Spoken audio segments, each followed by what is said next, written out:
Meron nga ako pupuntahan sa araw na to kaya nakabihis ako. Samahan niyo ako sa aking panibagong araw. Another day, another mini vlog. Maaga na naman nagising yung kumarshi nyo dahil hindi tayo mahirap.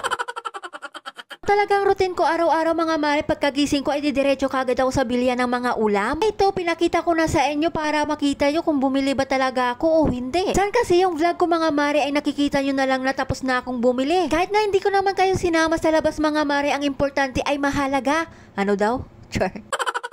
Maulan pa nga to sa mga araw to mga mare kaya naka-jacket nga ako. To pagka-uwi ko nga sa bahay ay inaayos ko na nga yung mga pinamili ko. Ang inaayos ko naman tong pinamili ko mga mare ay nagpainit na rin ako ng tubig para makapagkape na din. Ulat na lang talaga ako mga mare kapag 1,000 yung bit-bit ko ay matitira 200 plus na lang. Nga lang yung binili ko mga mare pero naka 700 plus ako dyan. Bili nga lang ako dyan ng tilapia at manok mga mare pagkatapos yung saging. Buy ko na rin pala yung talong mga mare para sa susunod na araw ay meron kaming ulam. 1,000 talaga yung dala mong pera mga mare ay naku parang 100 na lang. Suklian nga lang to mga mare ay maya-maya ay wala na nga sa palad mo. Fast forward nga mga mare, pagdating naman ng hapon ay mag-exercise na sana ako. Nga lang ay biglang may tumawag sa akin na rider. Agad-agad akong bumaba mga mare para kunin nga ito. Order nga ako sa TikTok mga mare na ukay-ukay pants. Ay ukay-ukay lang to mga mare ay masaya na nga ako dito. Gamitin ko lang naman ito mga mare kapag naghatid ako at nagsundo kay Junakis. Ay nga maluwag na sa akin yung size 30 mga mare kaya napa-order ako ng size 28. Ito nga yung unang sinukat ko mga mare ay medyo masikip nga sa akin. Sabi naman sa akin ng sealer mga mare na size 28 nga daw to. Nga lang nung sinukat ko nga mga mare abay size 26. Itong pangalawang sinukat ko mga mare ay sakto lang din sa akin. Hindi na nga masama, size 26 na pala ako. Akala ko 28.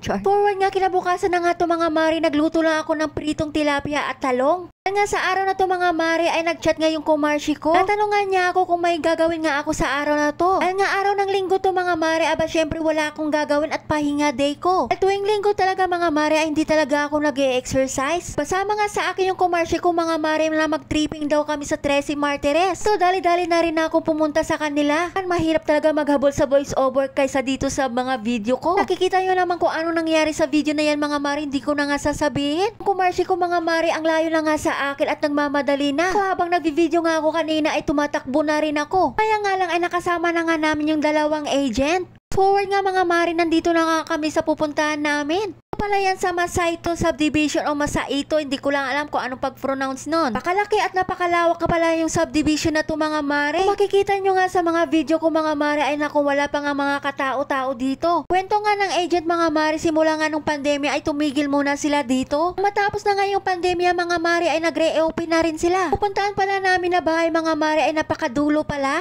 Kaya nga lang ay nakarating na rin kami dito. Medyo maliit lang pala yung mga bahay dito mga mare. Ito sa street na to mga mare ay marami na rin palang nakatira. Para sa akin mga mare hindi ko talaga type yung bahay. Tapos nga ng ilang oras mga mare ay umuwi na rin kami. Puta na nga kami ng ulan dito sa Chowking kaya nagyaya ang kumarshi ko kumain. Pa sa mga dahilan kaya nagyaya yung kumarshi ko kumain mga mare. Matake kasi yung acid niya mga mare kaya umasim yung sikmura niya. Medyo pasaweri ito kumarshi ko mga mare dahil nga pag alis namin kanina hindi pala kumain. At talaga tayong matatanda ay ubod din ng pasaway. Nitong mga ilakad mga mare ay kailangan talaga kumain muna bago umalis.